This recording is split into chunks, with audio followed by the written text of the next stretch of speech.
before we have our next speaker, thank you. We're going to go ahead and draw for a couple of door prizes. I don't know about you, but I kind of figured I would get the most honest person I know, Robin Diami.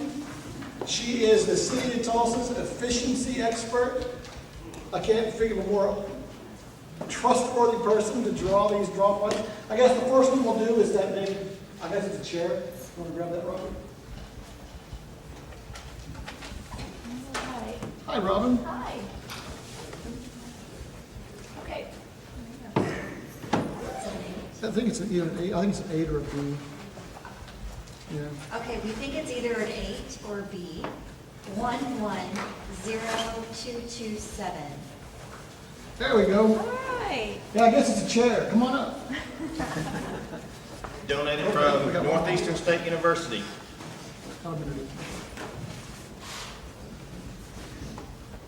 Welcome. Please introduce yourself. Hi, my name is Keith Kirkby. I am an operations manager for the City of Tulsa and the Sewer Operations and Maintenance Department. Oh, good. And we really could use a lot of information like this. We work with our equipment maintenance division quite a bit, and the kind of information and data that we're learning here, I know that we can share with them and just make things easier.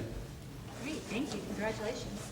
All right, straight coincidence that a City of Tulsa person drew a City of Tulsa person.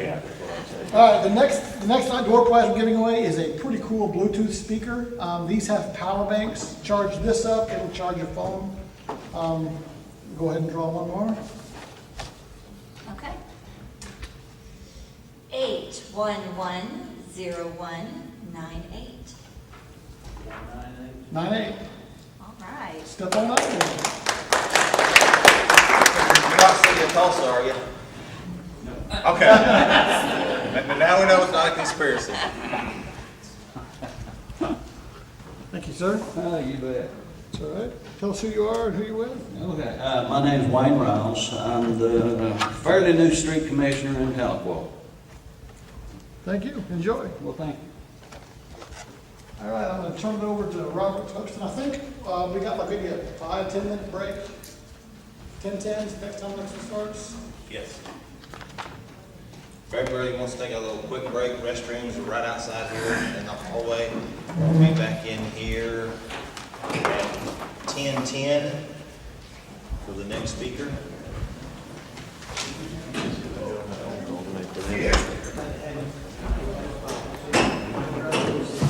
Keiffer is a warranty administrator for the City of Tulsa. He's going to be speaking on don't leave warranty savings on the table. Timothy Keiffer, he's the warranty and training administrator for the City of Tulsa. He has a degree in automotive technology. He's a Lean Six Sigma Green Belt, which I had to ask what that was exactly, so I'm going to let him explain that to you all. I got an education there. He's got over 38 years of experience in the automotive industry. Tim currently holds 2 master certifications from Ford. Tim led Tulsa in fleet savings of over $270,000 in total recovery cost and avoidance costs for the fiscal year of 2015 and 2016. So right before he takes over, I want to remind everybody that we have vehicles and equipment out back on display, so be sure not to overlook not only the vendor hall down in the arena, but all the vehicles and equipment out back. So without further ado, Mr. Keiffer.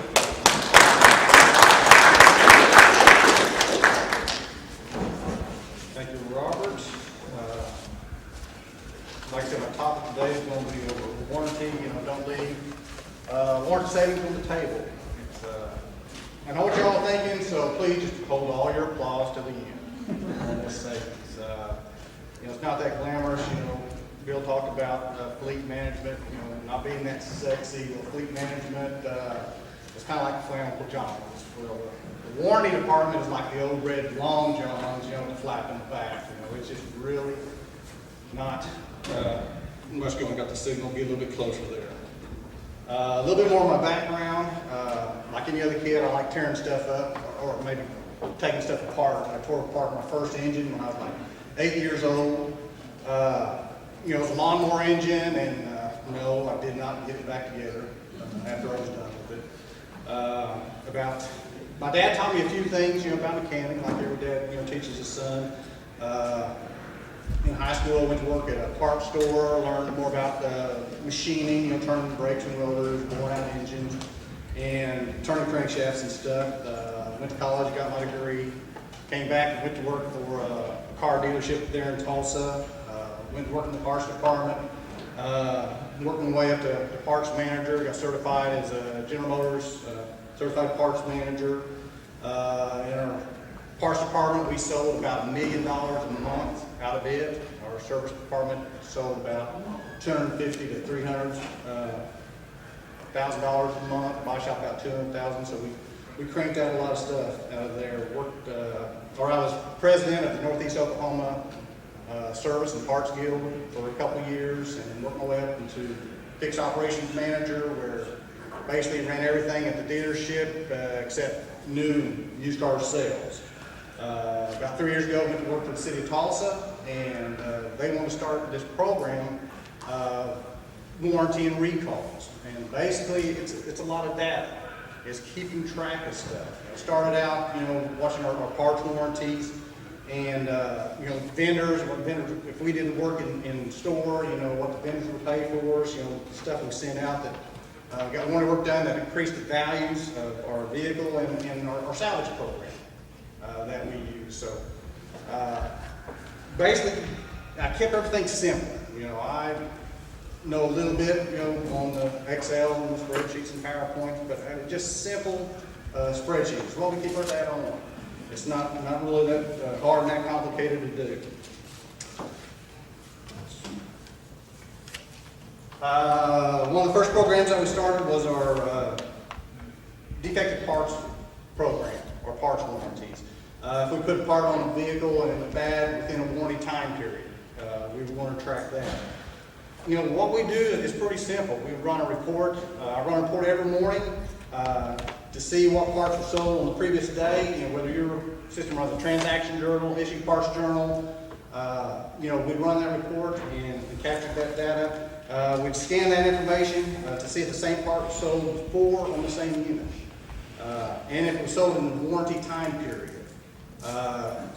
Different parts have different warranties. Check with your vendors, you know, to see what the warranty is on the part that's being replaced. Some's got 90 days, some's got a year, got 5 years, limited lifetime.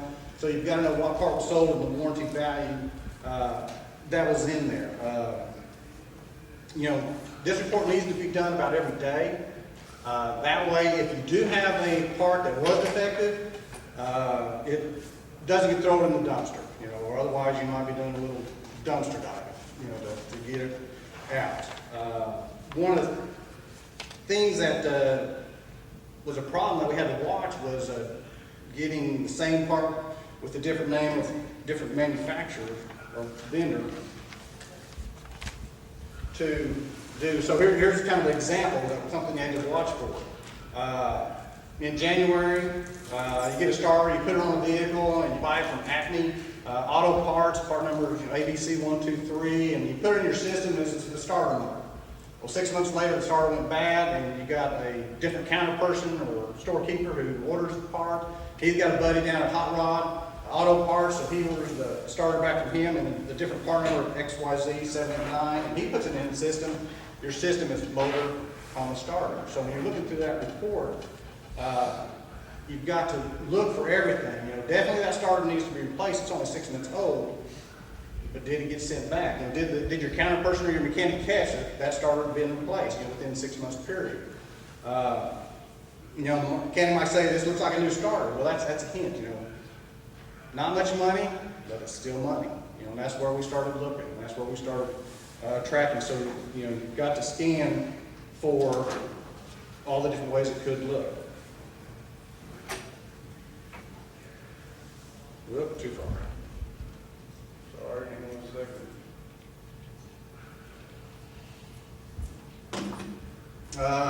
You know, is it really a warranty part? You know, check with the technician, read the RO notes to see, you know, if the parts was defective, or something happened to it. You got, you know, ran over and damaged, caught on fire, you know, something that part would not be warranted. Return the part. You know, sounds pretty simple, but it's something that's got to be done. Return the part and collect the money. And in some instances, you can collect the part and the labor for getting it return. One other thing for money, does it have a core charge? Don't just get credit on the starter itself, get credit on the core charge that goes with it. And keeping track of the information. Some vendors are great about getting you credit the same day, next day, and others, are not so great. So that's where keeping track of the information, simple spreadsheet again. Writing it down, when it was sent back and when you got your credit back on it. And if you don't get the credit, you call them up. Next time they're out, say, hey, where's my credit? So we keep track of all of that. The first year we implemented City of Tulsa saved about $50,000 tracking the money and knowing what it was. I mean, yeah, we knew we were saving money, but we didn't really know how much until we got the data and started tracking it and seeing where we were at. So the first year we saved about that. Another aspect that we do, make sure we get this right, are the manufacturer recalls. There's different types of recalls out there, emission recalls, compliance recalls, field services, and there's the safety recalls. We've all heard about the airbag recalls that are out there. Keeping our people safe. That is one of the key things. When you get a notification of a recall, the manufacturer telling you, hey, something's wrong. So follow with the recall. And I know recalls, they can be a pain.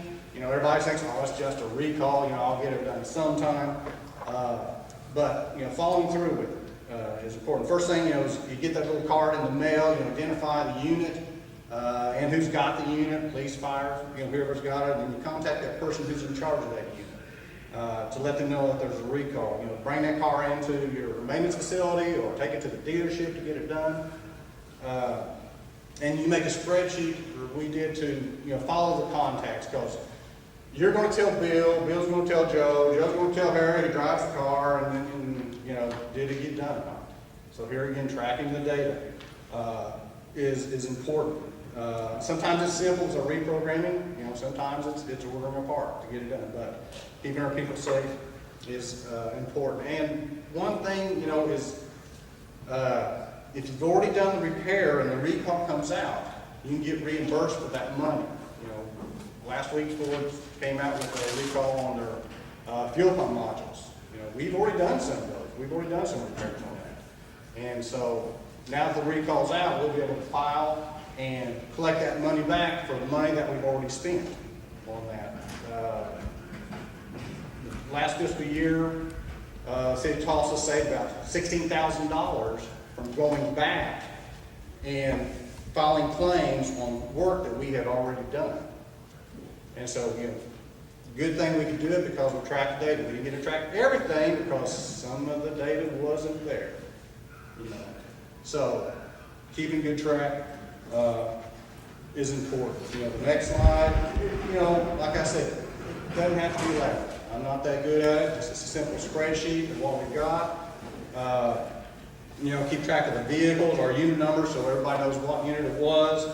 The shop that we got it at. We've got different facilities, when it was completed, who I contacted. That's what we got here. The bottom four are information that I got back. I got, like the RO back, saying the recall was done, and then the top ones are the ones I didn't get any information back. And let me know, was the recall done or not. So I had to go to different places to find out that the recall was done.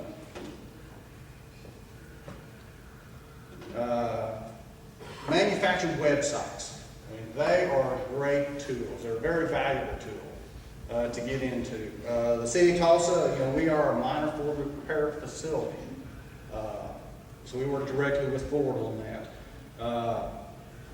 GM Fleet Tools, we've got access to the General Motors website also.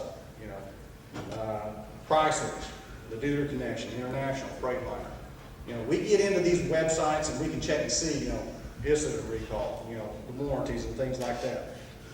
Another use for the manufacturer recalls that we use is sometimes we take a unit down to the dealership and the dealer goes, well, that's not covered under warranty. Well, we go back and do a little look and investigation and, okay, yeah, it says right here, that it is covered under warranty. And I go, oops, my mistake, you know. So we follow up with that, and that's another thing we can get from the website. You know, I got to enter Google's your friend. You know, if you don't have access to these websites, just punch in, you know, Toyota recall, and it'll pull up a customer website that you can go to, type the VIN number in, the recall there or not, whether it's been completed or not. You know, so that's where you get your information off of that. And to get these websites, you know, you can go to your dealership, contact, you know, the service manager there. He can get you in touch with their fleet service representative, and they can get you set up for these websites. Like I said, they're a very important tool. You know, and then these websites also is great service information for the technicians, you know, that they can get, you know, bulletins, things like that. So if you don't use it, it's, you know, a good tool to have. To salvage or not to salvage? What do you do with the vehicles once they get, you know, past their age? You know, that's always a big question. You know, it's not a hot topic, you know, like it's talked about, but like you said, it's money that's on the table, you know, that we can collect. And so that's something, you know, that's important.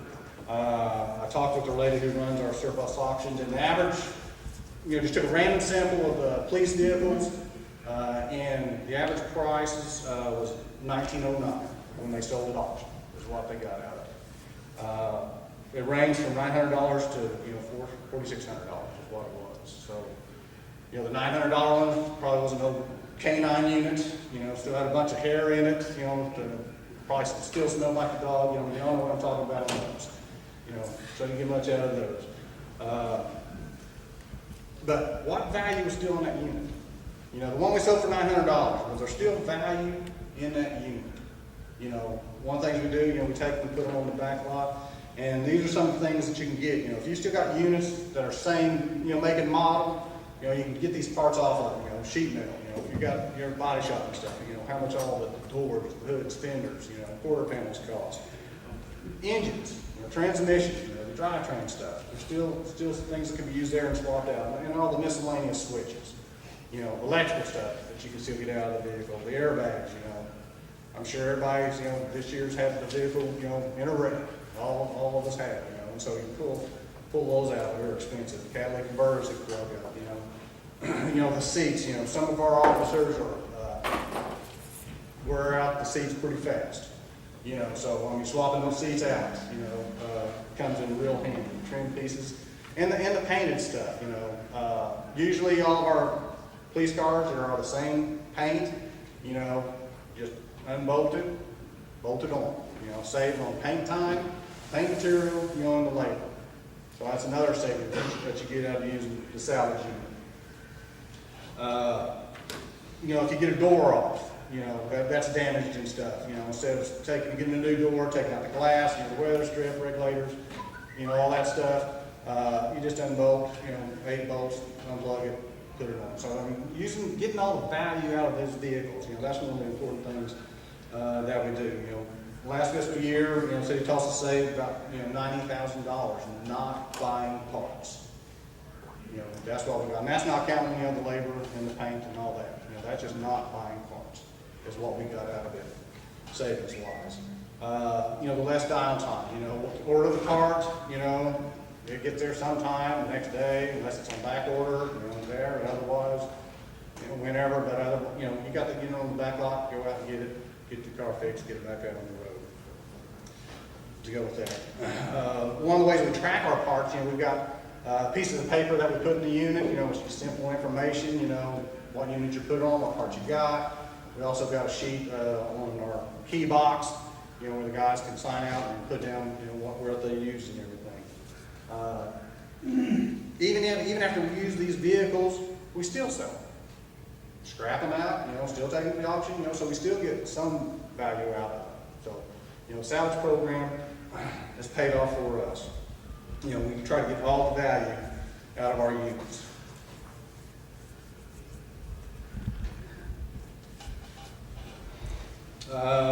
Factory warranties and extended warranties. You know, the whole thing with warranty is the knowledge. Knowledge is the key. You know, to using this system. You know, what warranty is it? Do you know what the warranty? What's covered? You know, I mean, everybody, you know, okay, you do a car, you know, 336,000 miles, that's pretty good. But does everybody know in your municipality if that unit might have an extended warranty? I mean, if your municipality buys an extended warranty, does the mechanics know there's extended warranty on that vehicle? You know, there's a factory extended warranty. Ford came out on their trucks with the, you know, just simply the exhaust gas temperature sensors. You know, they upped it up to 8 year, 80,000 miles. You know, for an extended warranty from Ford. Knowing the information, you know, is what important. One of the things that we did, we added more information at the top of the repair order for our technicians, so they can see what's there. You know, if they're working on taillights, no big deal, they roll on. But if they get down to where they're like working on the oxygen temp sensors, you know, there's a flat. You know, get that done in the morning. No need for us to pay for it if we can get somebody else to pay for it. There comes the savings to go with that. Another good, you know, to get all these information, the extension warranty goes back to the manufacturer websites, you know, where to gather the information on the vehicles and stuff.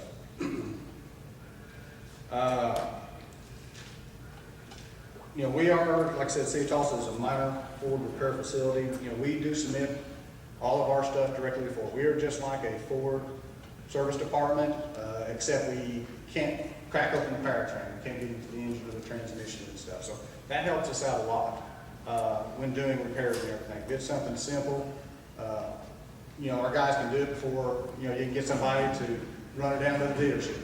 Repair, recall and repairs can be done on that. You know, I'm a master certified Ford warranty administrator. Had to get that so I can submit it directly to Ford and get paid back for that. So we go. We also have a list to get Ford training that we send our technicians to. We got some guys in school right now, you know, that's getting Ford training to become better technicians, to make us a better facility, which is important. You know, this also gives us the option, you know, of do we want to do the repair or do we want to send it down the road? You know, which is also another valuable tool for us that we get to use. Like I said, not that glamorous of a job, but it's important. You know, tracking money is always important. Using the data is always important. And so, I know I went pretty fast through there. I was supposed to drag it out probably a little bit longer. You know, anybody got any questions on that? Yes, sir. You hinted over there a few minutes ago about you're doing what I refer to as in-house warranty. You have the ability to take it back to the dealer. Has there been any hard feelings or, not hard feelings, but I heard where you sending the tech back to a Ford school or Freightliner school. It seems like today that those people want to make sure that that person is qualified to do that warranty work. Is that what you're finding, or is it, how's that falling out lately? When we went to Ford minor repair facility, they told us right up front, our guys have to be certified in the area that they're going to perform. You know, we just started this, and so they gave us a little bit of a grace period to go, but the city of Tulsa has done a really good job, you know, of sending our guys out. We've almost got we've got a couple of master technicians already, almost a senior master technician. We've got guys going to school. So yes, you know, the warranty department does want those guys certified and trained. They want to know what they're doing, you know, before they work on the vehicles and stuff. And so that's what's important to go with. And, you know, the dealerships are with us. I mean, they understand. I mean, we have no problem at all calling and talking to them. You know, it's a good hand-in-hand. We still have a great relationship with them on, you know, hey, we're going to send this to you, hey, we're going to do it ourselves. So it's been no problem, you know, going with that. But getting our guys trained so they know what to do.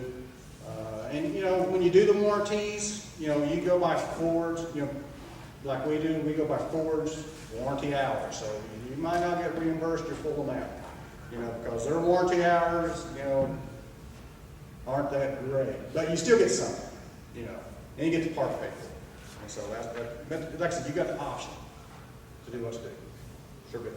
Are you taking the vehicles that are for recall or for warranty repair, are you taking them to the dealership in which you bought them? And if you didn't, are they prioritizing you because you didn't buy it from them? You know, we depend, because City of Tulsa, we've got different dealerships in different parts of the area, so they do go more locally to where they are based out of. A lot of them probably do go back to the one we buy from, if we got something to do with them, but here again, if it's a simple warranty, you know, we got the stuff, we knock it out, you know, which is good. Going to the other dealerships, we do have a pretty good relationship with them. Yeah, we might not be at the top of their level, but it doesn't take nothing but a phone call. Hey, that car's been there, what's going on? You know, here again, keeping track. You know, the simple things are keeping track. Just following up with them, letting them know, hey, what's doing. So, it is pretty simple. Yes, sir. On the recalls, if you get, do you ever put your units out of service because of that recall? Yes. Rarely, but yes. You know, that's the call of our technicians, usually our master technicians, you know, to go, and here again, depends on the recall, you know, what it is. But, I mean, our guys are not afraid to shut down a vehicle. Yes, it raises cane, you know, when they shut down the vehicle. But our guys, if it's, especially if it's safety, you know, our guys. Like the airbags that were so, everybody didn't have the park to do it. That's- We were shut down our whole fleet. I mean, we couldn't. Yeah, you can't download the whole fleet because the airbags, you know, stuff flying at them, and especially when the parts aren't available, you know. Sometimes you get a piece of paper, here's your recall, yeah, parts aren't available yet, don't bring it in. You know, they let you know, there's nothing you can do about it. So you have to wait till that second recall comes out saying, hey, the parts are available. You know, and that's a judgment call a lot of times, you know, but once things get available, you know, you get back in contact, you go back to that spreadsheet, make sure they're contacted and say, hey, we need to get this done. Some departments are really good at it. Some of our departments, you know, that's why you got the name on the spreadsheet. Hey, what about this? Yes, sir. If any is your cost as far as facility and training goes, partnering up with Ford like that? We spend $3,950 a year to be the facility, and that gives us Ford training. Now, when we send guys out, we still incur the expense of sending the guys out. Ford does have a training facility in Milwaukee, and we try to use that as much as we can, you know, to keep expenses down. But, you know, this is the same class that the Ford technicians are going to. You know, so the quality of training, our guys really like the instructors. You know, they'll answer about any question that they've got, and haven't had a technician come back yet that said, oh, that was a waste of my time. You know, every technician that's come back has learned something that's helped them out. And we had one technician who went to Ford class and learned something and applied it on the factory, you know, because of the knowledge that he gained. So it just doesn't stick with Ford, it applies across the board to everything that we get out of that training. So it's well spent for us. Any more questions? All right. Thank you very much for your time.